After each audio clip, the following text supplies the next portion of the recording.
The day my stepson unexpectedly entered my room while I was changing clothes stands out as one of the most surreal and unpredictable days of my life. To provide context, allow me to recount the events leading up to that moment. I found myself in front of the mirror, deep in contemplation as I adjusted my shirt collar. The house was eerily quiet, a silence that felt almost unsettling. My wife, Marissa, was away on yet another business trip, leaving me to grapple with the pervasive loneliness that seemed to linger within these empty walls. This had become a familiar pattern, her brief visits home followed by prolonged absences. I had attempted to convince myself that her dedication to her career was commendable, yet the reality was that it often left me feeling like a mere specter in my own home. Recently, Marissa's son, Samuel, had returned home after completing his college education. He was courteous, respectful, and surprisingly helpful around the house. At 21, he exuded a quiet confidence that was both charming and intriguing. His presence provided a refreshing change in an otherwise dull household. However, as time passed, I began to notice subtle signs, fleeting glances, lingering smiles, and the occasional brush of his hand against mine in the hallway. I reassured myself that these were mere figments of my imagination. After all, he was my stepson, and I was a married man. That afternoon, sunlight streamed through the blinds, casting golden rays across the room. I had decided to change into something more comfortable after completing my chores. As I removed my shirt, I stood before the full-length mirror, examining my reflection. My undershirt clung to my torso, and for a brief moment, I allowed myself to ponder whether I still appeared fit and desirable. It had been years since I felt truly acknowledged by Marissa. Her focus had long been diverted to her phone, her friends, and the endless projects that consistently took precedence over me. I reached for a lightweight robe draped over the chair beside the bed, the cool fabric brushing against my fingers as I pulled off my undershirt. The sudden creak of the door above me startled me, causing my heart to leap as I instinctively clutched the robe to my chest. Turning around, I found Samuel standing in the doorway, his eyes wide with surprise. His expression shifted from shock to something I could not quite identify. "Oh my God, I'm so sorry," he stammered, taking a step back. "I didn't know you were here, I thought you were downstairs." The ensuing silence was deafening, my pulse pounding in my ears as I struggled to regain my voice. It's fine," I managed to say, though my cheeks burned with embarrassment. "I didn't hear you come in." He hesitated, his gaze darting between my face and the robe I held tightly. "I didn't mean to interrupt," he said, his voice soft yet strained. "I'll go." Before he could leave, I blurted out, "Wait." The word lingered in the air, heavy with unspoken tension. He paused and turned back to me. "Yeah?" he asked, his voice barely above a whisper. I hesitated, my mind racing. I was unsure why I had stopped him. Perhaps it was the loneliness gnawing at my chest or the warmth his presence brought to the room, a sensation I hadn't felt in years. "It's okay," I finally said, my voice steadier now. "You don't have to leave. I was just caught off guard." He nodded slowly, stepping back into the room. "I didn't mean to make you uncomfortable," he said, his tone sincere. "You didn't," I replied, though my heart continued to race. "I just wasn't expecting anyone." For a moment, neither of us spoke, the air between us charged with a tension that was both exhilarating and terrifying. I could feel his gaze lingering on me, and despite my embarrassment, I found it difficult to look away. "Are you sure you're okay?" he asked, his brow furrowed with concern. "Yes," I replied quickly, forcing a nervous laugh. "It's not a big deal." Yet, it felt significant, especially the way he looked at me and how my skin tingled under his gaze. It was unlike anything I had ever experienced, as if time had slowed, and the only thing that mattered was the moment we shared. The distance that separated us felt significant. "I should probably leave," he remarked, yet he remained still. "You don't have to," I replied, surprising myself with my own words. "It's nice to have company." His demeanor softened, and a faint smile appeared at the corners of his mouth. "Okay," he responded simply, leaning against the doorframe.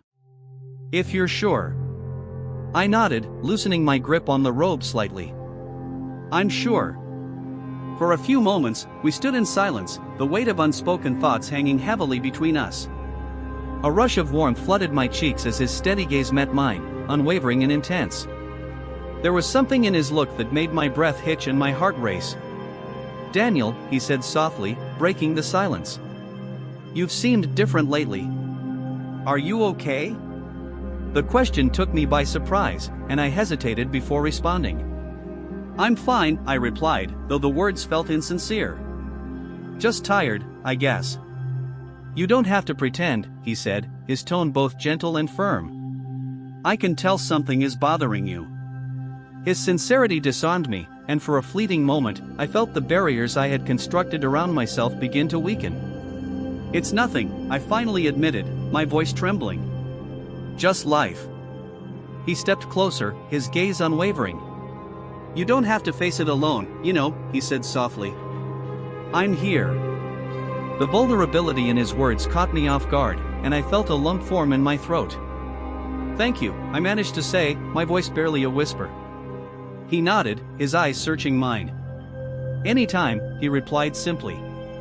I observed him linger in the doorway, his hand brushing against the frame as if he hesitated to depart. A nervous energy filled the room, a tension that seemed to vibrate between us. My heart raced as I tightened the robe around me, the fabric feeling heavy and constricting.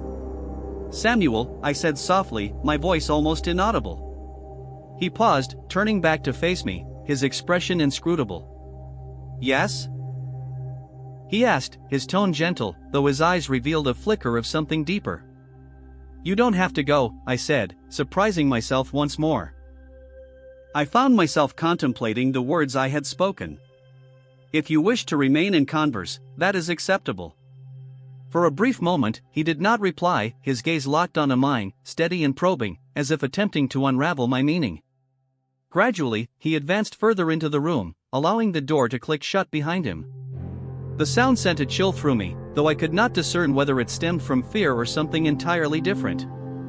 "Are you certain?" he inquired, his voice low and cautious. "I do not wish to make you uncomfortable." "I am not uncomfortable," I responded hastily, though my cheeks betrayed me, flushing at the falsehood. In truth, I was far from comfortable, my heart raced, my hands quivered slightly, and my mind was a tumult of confusion and desire. Yet, I did not want him to leave, not yet. He paused before crossing the room, his movements slow and measured, as if gauging the situation. He halted a few feet from where I sat, his gaze momentarily drifting to the robe I held tightly around myself before returning to my face. "You seem different lately," he remarked softly. I let out a nervous laugh, my fingers nervously toying with the edge of the robe. "Life has a way of doing that," I replied. "It's nothing serious, just loneliness, I suppose." His brow furrowed, a flicker of concern crossing his features. "Loneliness," he echoed. "But you are married." I interjected, my voice sharper than I had intended. "Marissa is always busy, always working, always somewhere else."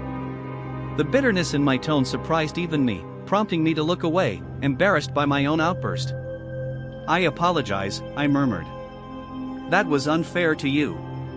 "You need not apologize," he replied quickly, his tone firm yet gentle. "You deserve to feel seen, Daniel. You deserve to feel important." The sincerity in his words took my breath away.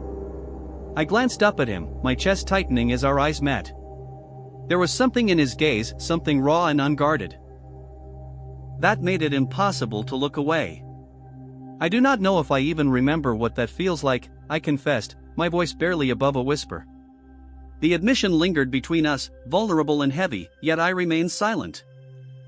It is with regret that I express this sentiment. What I conveyed was the truth, and for once, I felt no desire to conceal it. "You are significant," he stated softly, taking another step closer. "I see you, and I don't believe you fully comprehend how much you mean to me." My breath caught in my throat as his words resonated within me, the warmth of his voice and the intensity of his gaze were overwhelming.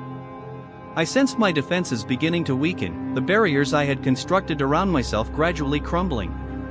"Thank you," I replied, my voice quivering. "You cannot fathom how much that means to me." He then reached out, his hand brushing lightly against mine.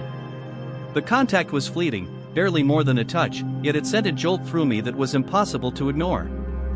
I glanced down at our hands, his fingers hovering just inches from mine, and felt a surge of an emotion I could not quite identify. "Daniel," he said softly, his voice tinged with hesitation. "I do not wish to overstep, but I care for you deeply."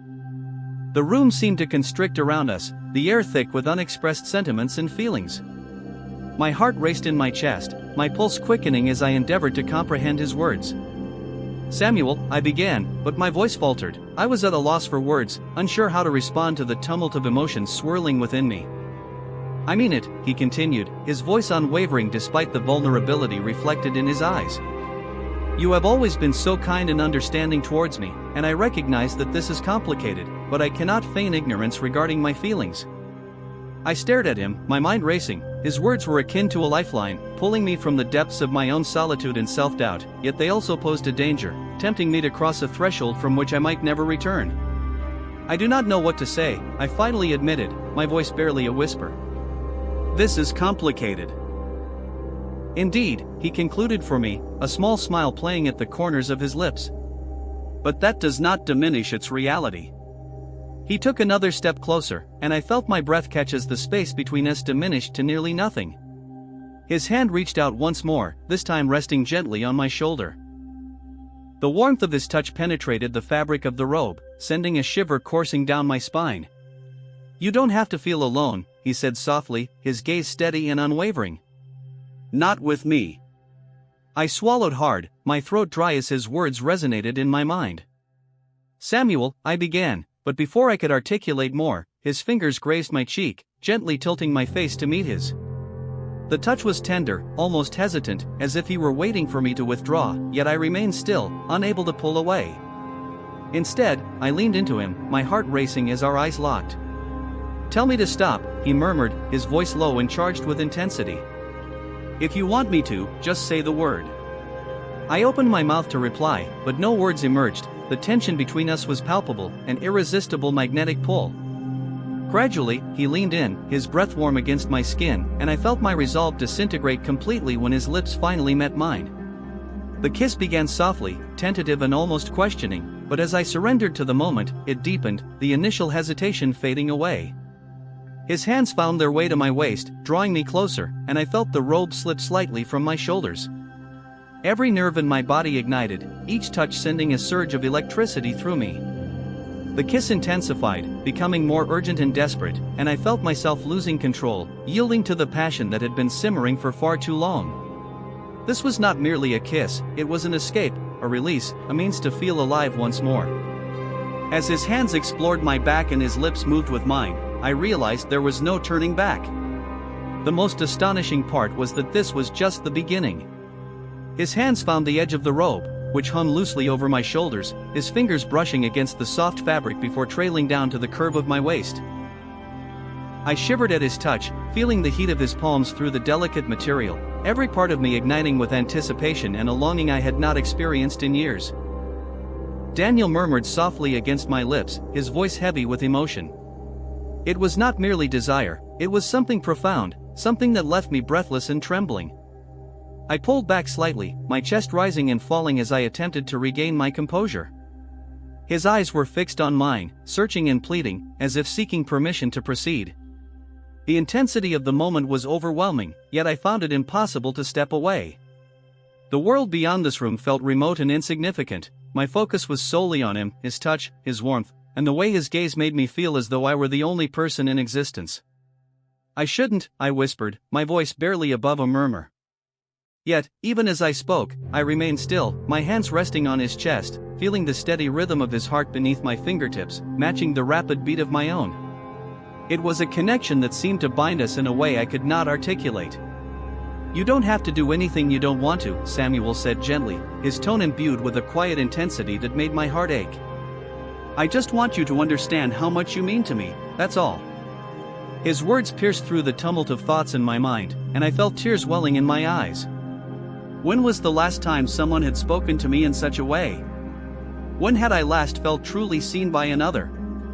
"I don't know what I'm doing," I confessed, my voice quivering as I gazed up at him. "I don't know how to process any of this." "You don't have to know," he replied, brushing a strand of hair from my face. "We can navigate this together, one step at a time." The sincerity in his voice and the tenderness of his touch overwhelmed me, causing my defenses to crumble. The walls I had constructed around myself shattered under the weight of his gaze. Gradually, I leaned into him, resting my forehead against his as I closed my eyes. "I'm scared," I whispered, the words escaping before I could contain them. "Me too," he admitted, his breath warm against my skin. "But I don't want fear to prevent us from exploring this." The word lingered in the space between us, leaving me uncertain of its meaning and the direction it might take us. Yet, I could not ignore the magnetic attraction I felt toward him, akin to an irresistible gravitational force pulling us closer. When he kissed me again, it was at a slower pace, more intentional. His hands moved to my shoulders, gently easing the robe down my arms until it pooled at my feet. I let out a soft gasp as the cool air of the room contrasted sharply with the warmth of his touch. His lips remained on mine as he guided me backward, and before I realized it, I found myself sitting on the edge of the bed, my heart racing. He knelt before me, his hands resting lightly on my knees, his gaze searching mine. "Are you sure?" he inquired, his voice steady yet imbued with a quiet vulnerability that tightened my chest. I hesitated for just a moment before nodding. "Yes," I replied, the word barely escaping as a whisper.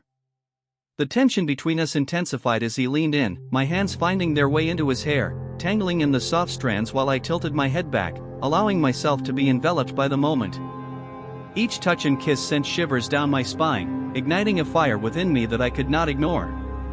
"Samuel," I murmured, his name slipping from my lips like a prayer. He responded with a low hum, the sensation electrifying, a blend of tenderness and urgency that left me breathless. I felt myself relax under his touch, the tension in my body dissipating as I surrendered entirely to the moment. There was no space for doubt or fear, only an overwhelming desire to connect, to release everything that had restrained me for so long. "You're incredible," he murmured, his voice low and filled with admiration. The sincerity in his tone sent a rush of warmth through me, and I felt tears prick at my eyes once more. How had I endured so long without hearing such words, without experiencing this feeling?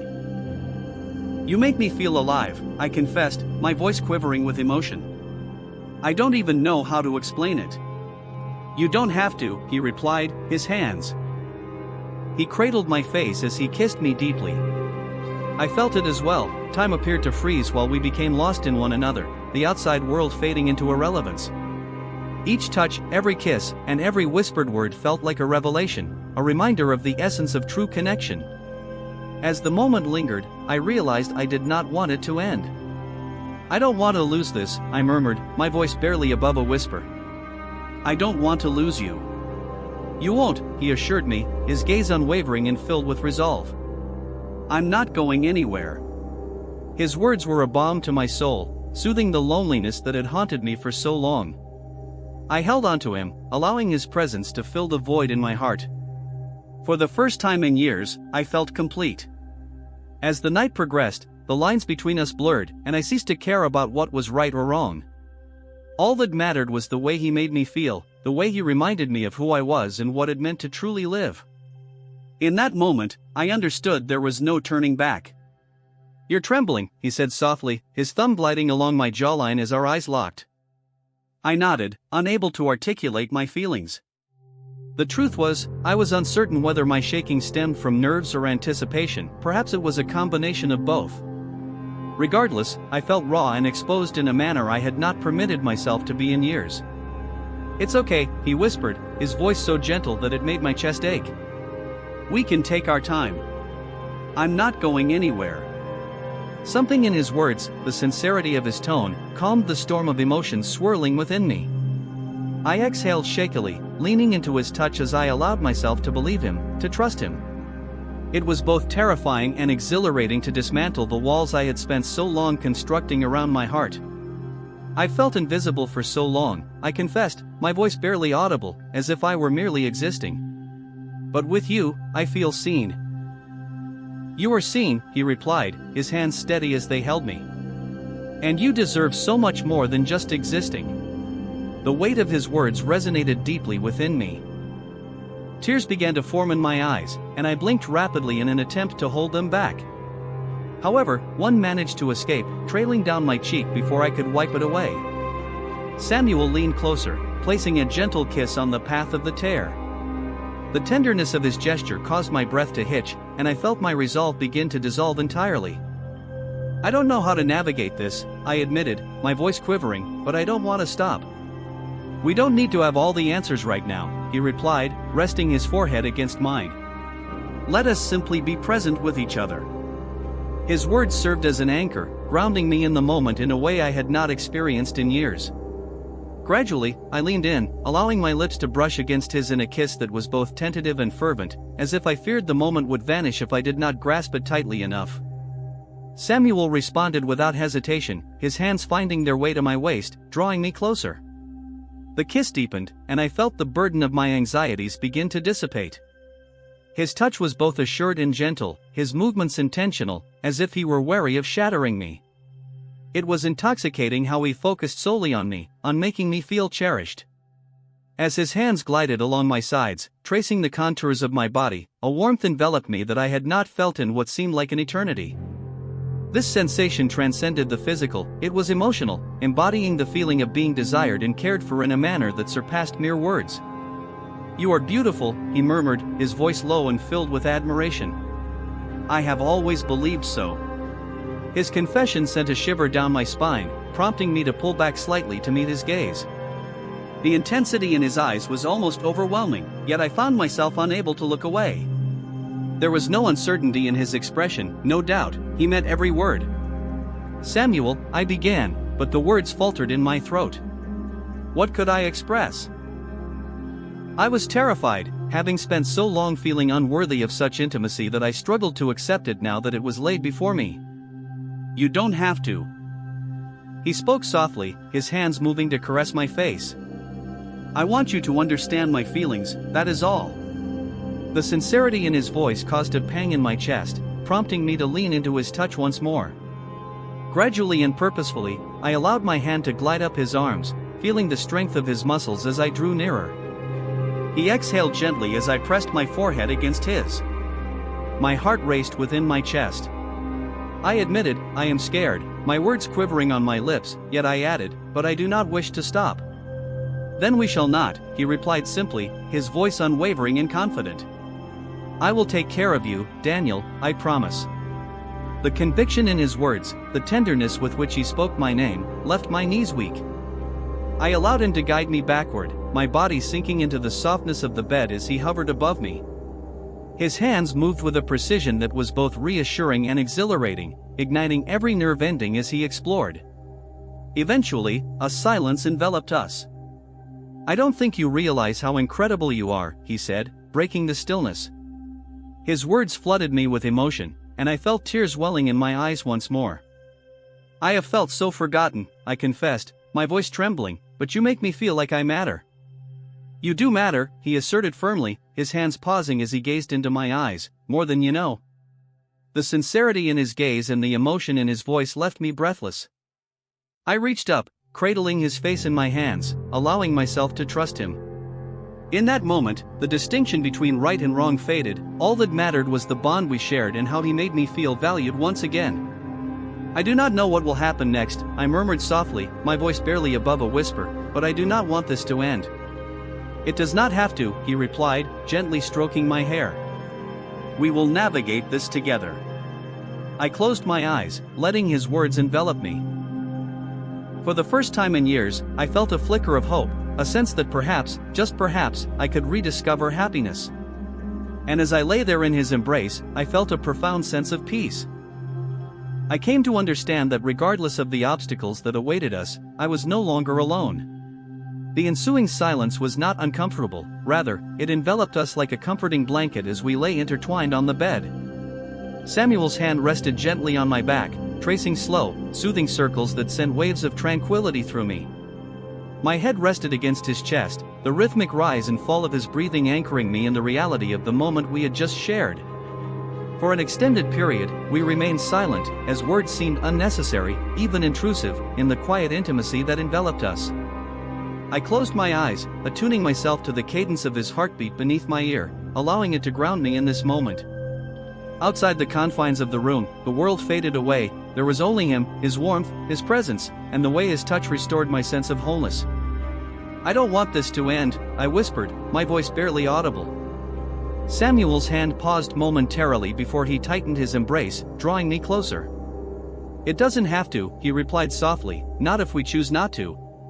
His words were comforting, yet they could not quell the myriad questions swirling in my mind. What implications would this have for us, for the fragile equilibrium of our lives, and for my marriage? I had refrained from considering Sarah during the intensity of the moment, but now her presence loomed like a shadow, a constant reminder of the choices I had made and the boundaries I had crossed. "I'm scared," I confessed, my voice quivering. "I don't know how to return to normal after this." Samuel shifted slightly, propping himself on one elbow to gaze down at me. His steady gaze, filled with tenderness, made my heart ache. "You need not be afraid," he said, brushing a strand of hair from my face. "We will navigate this together." "But how?" I asked, my voice breaking under the weight of my uncertainty. "How can we continue like this?" "We do not need to have all the answers at this moment," he gently interrupted. "Let us take it one step at a time." His calm demeanor was reassuring. The sincerity in his gaze was disarming, prompting me to nod in agreement. Despite the turmoil swirling in my mind, there was an undeniable quality in the way he looked at me and held me that instilled a belief that we could navigate our way forward, even if the path remained obscured. "I don't deserve you," I murmured, my voice barely rising above a whisper. "You deserve far more than you realize," he countered, his thumb gently caressing my cheek. "I'm not going anywhere, Daniel, unless you wish it," he added, and his words washed over me like a soothing balm, stirring tears in my eyes once more. I leaned in, pressing a tender kiss to his lips, allowing it to express the myriad emotions I struggled to articulate. He responded instantly, his hand moving to cradle the back of my head as he deepened the kiss. It was not rushed or frantic, rather, it was slow and intentional, imbued with a quiet intensity that made my heart ache. When we finally separated, he rested his forehead against mine, his breath warm against my skin. "We will take it one day at a time," he assured me, his voice steady and resolute. "We will find a way." I nodded, feeling a flicker of hope awaken within me for the first time in what seemed like an eternity. I no longer felt isolated or invisible, I felt acknowledged, desired, and cherished, an experience I was determined to hold on to. As the minutes slipped by, the room darkened, the sunlight filtering through the curtains fading into the gentle glow of twilight. The stillness enveloped us, yet the reality of our circumstances loomed in the background, refusing to be overlooked. I understood that we could not remain in this state indefinitely. Eventually, we would have to confront the repercussions of our actions. "I should go," Samuel finally said, his tone reluctant. My heart tightened at the thought of his departure. "You don't have to," I replied hastily, desperation lacing my voice. He hesitated, his eyes searching mine. "I don't want to," he confessed, "but I also don't want to complicate things for you." I reached for his hand, intertwining my fingers with his. "Just stay a little longer." I spoke softly, my voice barely audible. He nodded, his expression softening as he reclined beside me, drawing me into his embrace once more. I rested my head against his chest, allowing the steady cadence of his heartbeat to calm my racing thoughts. In that moment, I wished to preserve this feeling for as long as possible. The hours passed in a haze of quiet dialogue and gentle caresses, as we discussed. To aspire for a future filled with happiness and love, the aftermath of the events between Samuel and myself was nothing less than tumultuous. The morning following our clandestine night together, the weight of reality bore down on me like a heavy anchor. The house was enveloped in silence, yet my thoughts roared like a tempest, replaying every moment in vivid detail. The intensity of our connection stood in stark contrast to the looming consequences that awaited us. Samuel had departed before dawn, leaving behind a lingering kiss and a whispered promise that we would find a way to navigate our situation. I stood by the window, watching his car fade into the distance, and for the first time, I felt an overwhelming sense of solitude. The room still held traces of his warmth, the faint aroma of his cologne lingering in the air, yet it offered little comfort against the persistent ache in my heart.